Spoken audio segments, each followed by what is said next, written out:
Le quai scintillait sous le soleil de milieu de matinée, l'air lourd de sel et d'argent. Des yachts élégants tanguaient doucement contre leurs amarres, chacun brillant comme un palais flottant. Je me tenais au bord, agrippant la lanière de mon sac en cuir délavé, sentant la piqûre d'une douzaine de regards critiques derrière moi. Avant de commencer, laissez un commentaire et dites-nous d'où vous venez et de quelle ville vous regardez nos vidéos. Et après avoir regardé toute la vidéo, n'oubliez pas de nous dire ce que vous feriez dans cette situation. Soyez honnête. Dites-le moi dans les commentaires ci-dessous. Nous lisons chaque commentaire. Commençons. Toi? Un billet de croisière? Le rire de l'oncle Bernard déchira la brise marine.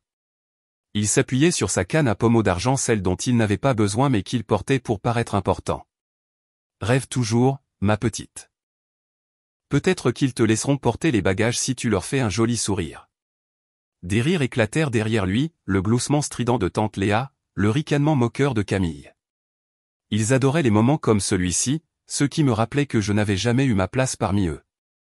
Bernard, ne sois pas si dur, dit Léa en ajustant son chapeau à large bord.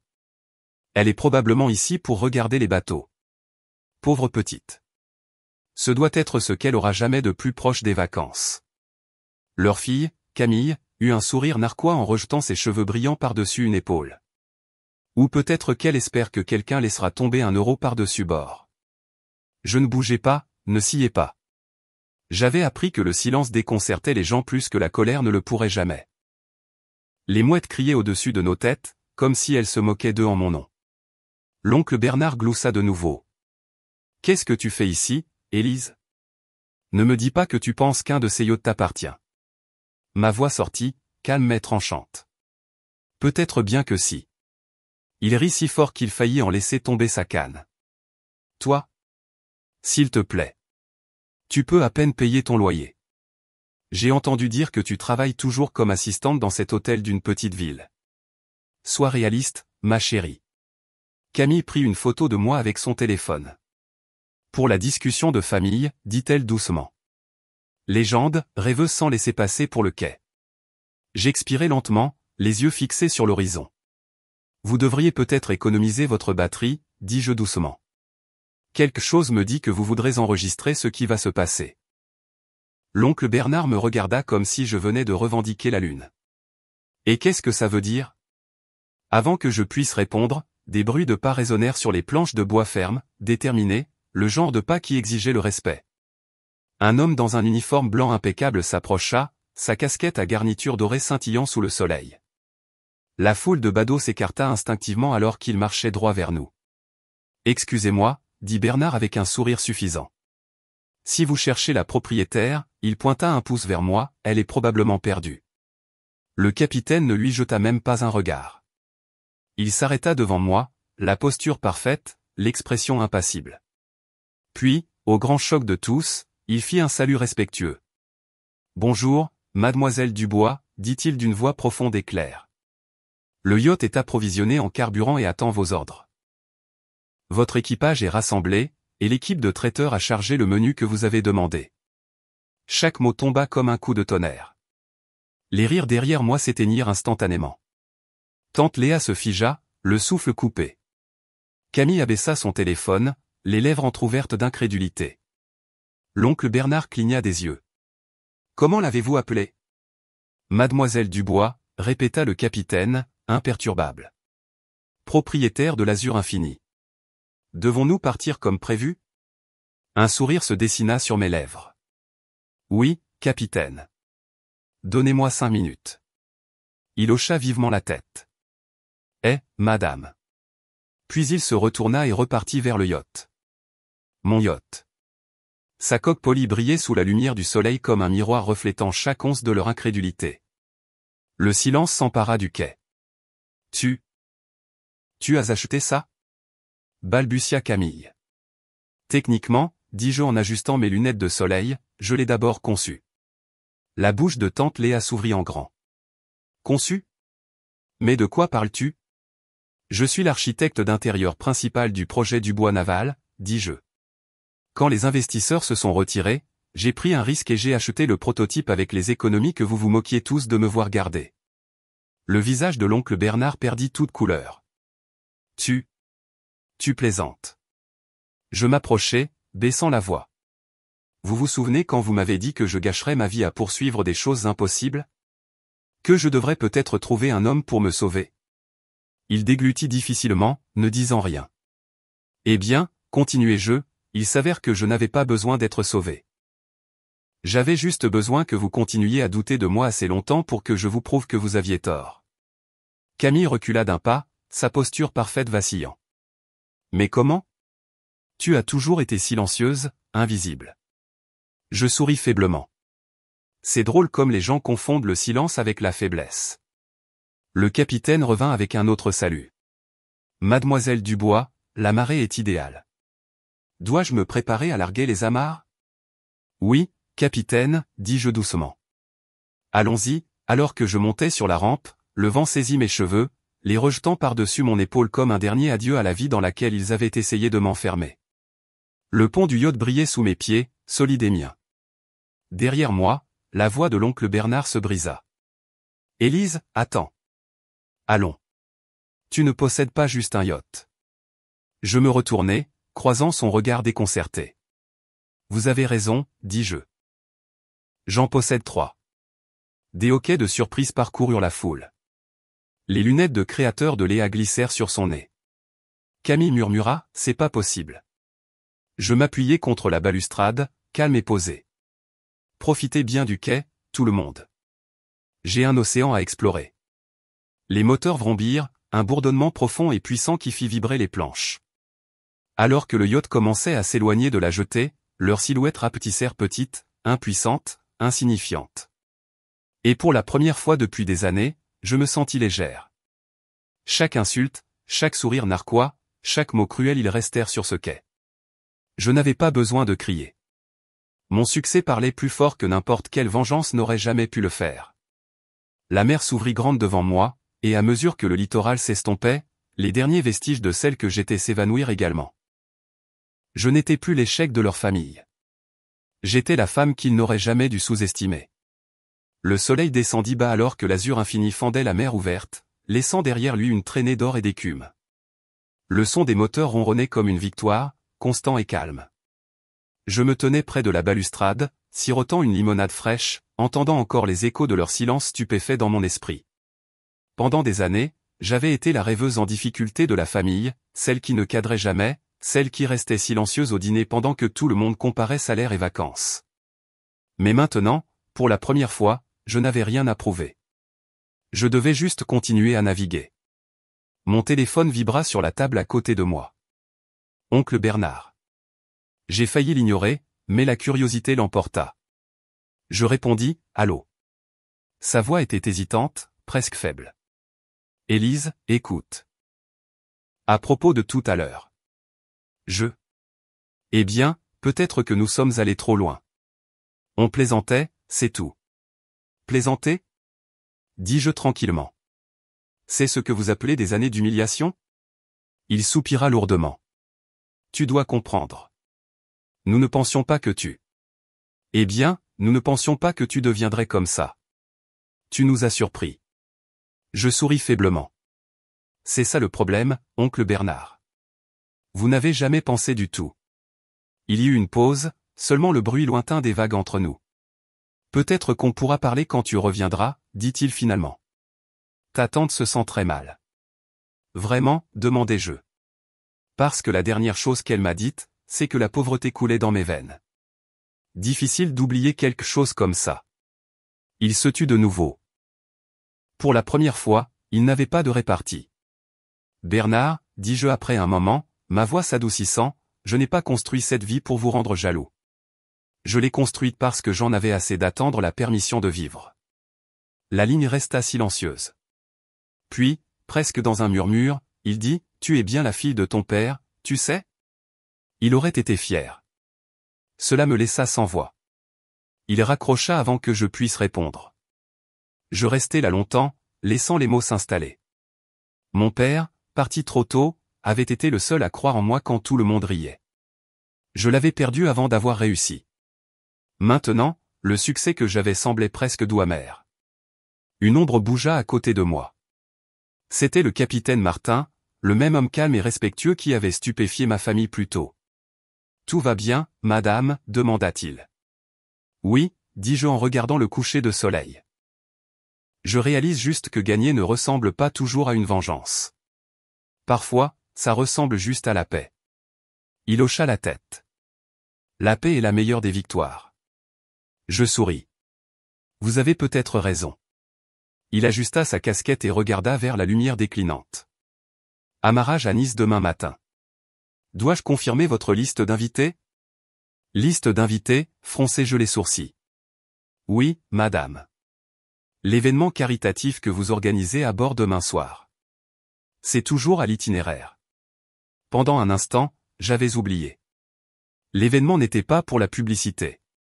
Il était destiné aux mères célibataires qui montent leur propre petite entreprise, des femmes comme celles que j'étais autrefois, ignorées, sous-estimées, rejetées. Confirmez-le, dis-je. Et assurez-vous qu'elles sachent qu'elles n'ont besoin de rien apporter d'autre que de l'espoir. Il sourit. Eh, madame.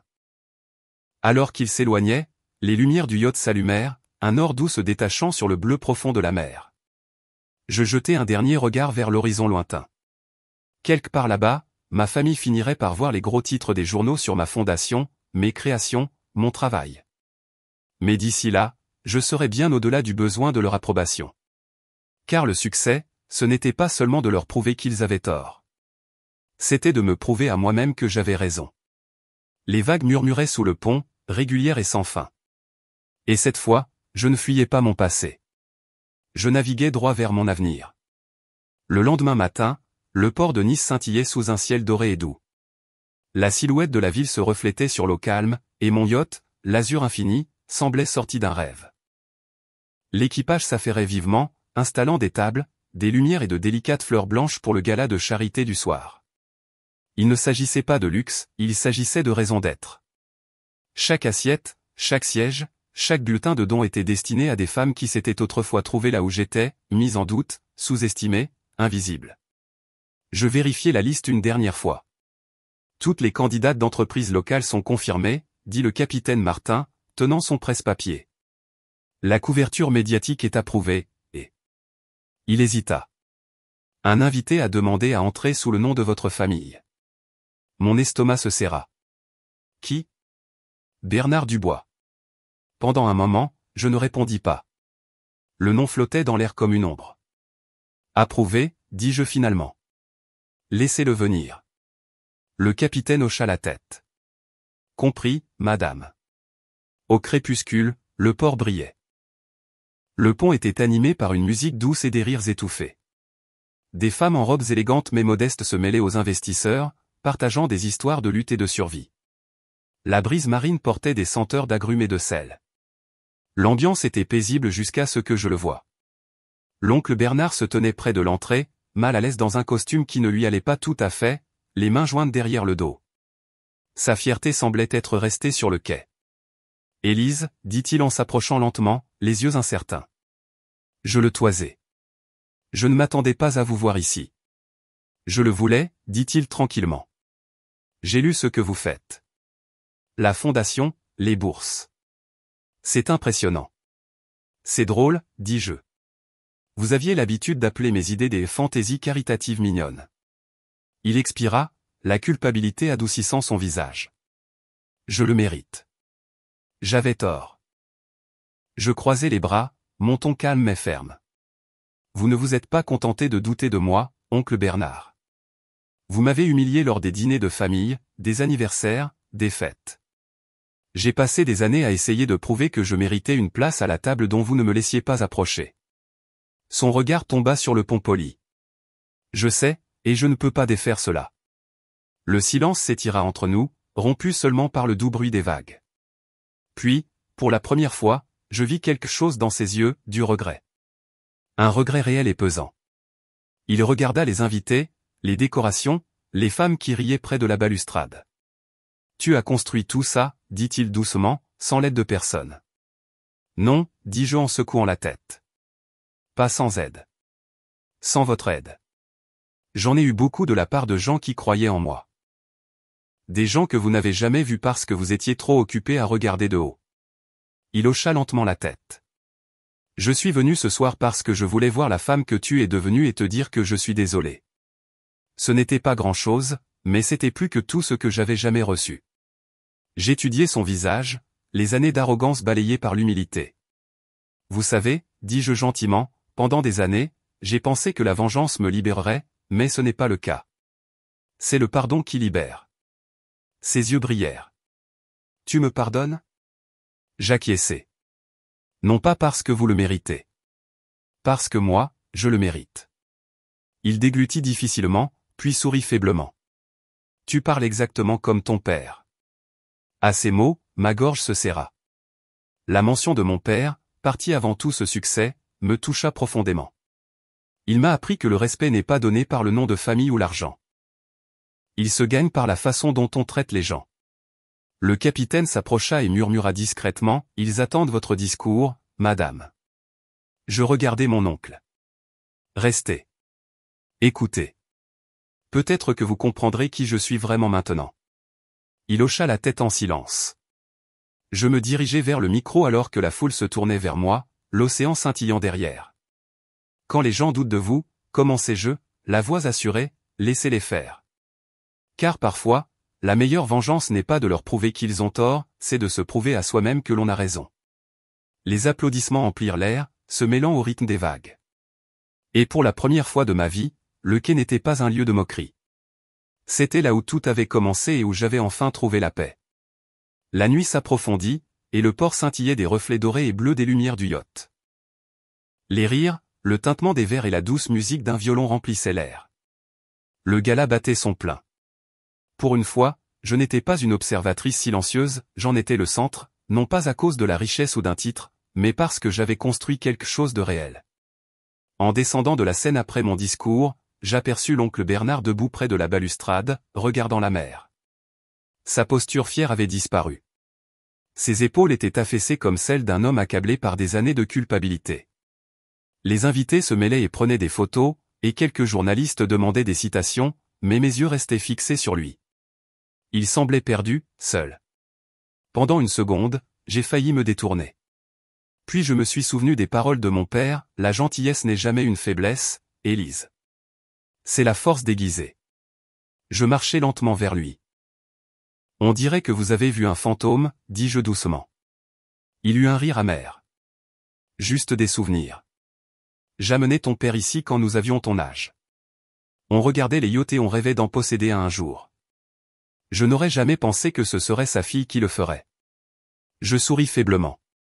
Il serait fier que vous l'admettiez enfin. Il me regarda, les yeux brillants.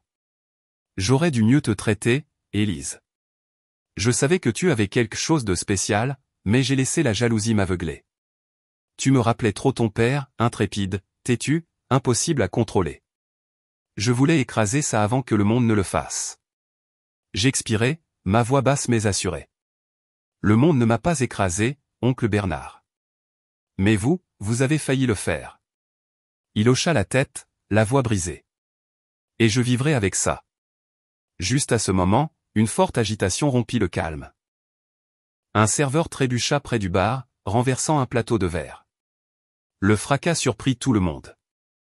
Un groupe d'invités âgés sursauta alors qu'une des lourdes lanternes bascula dangereusement près du bord de la balustrade, droit sur une jeune fille qui se tenait à proximité. Sans réfléchir, Bernard bougea.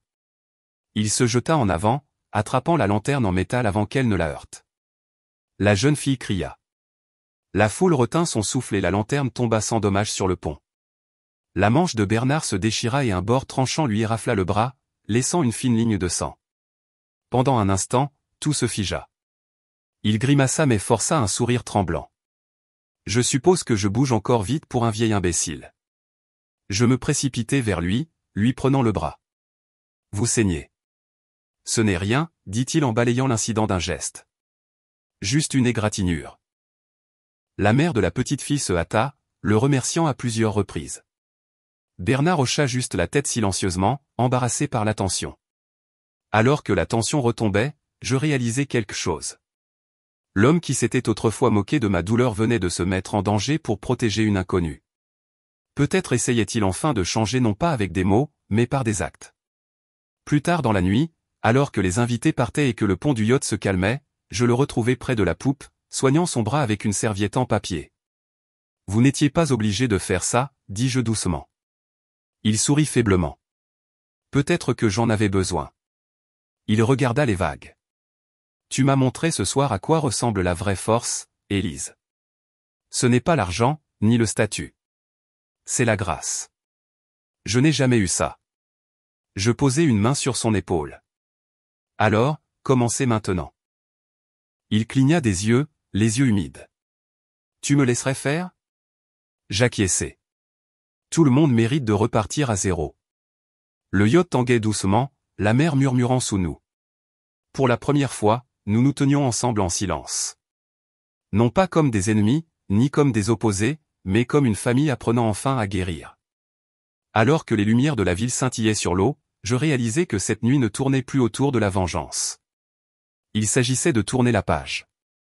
Le pardon m'avait ancré plus profondément que n'importe quel yacht n'aurait jamais pu le faire. Et quand le soleil du matin se leva, peignant le ciel en or, cela ne ressemblait pas à la fin d'un voyage. Cela ressemblait au commencement de la paix.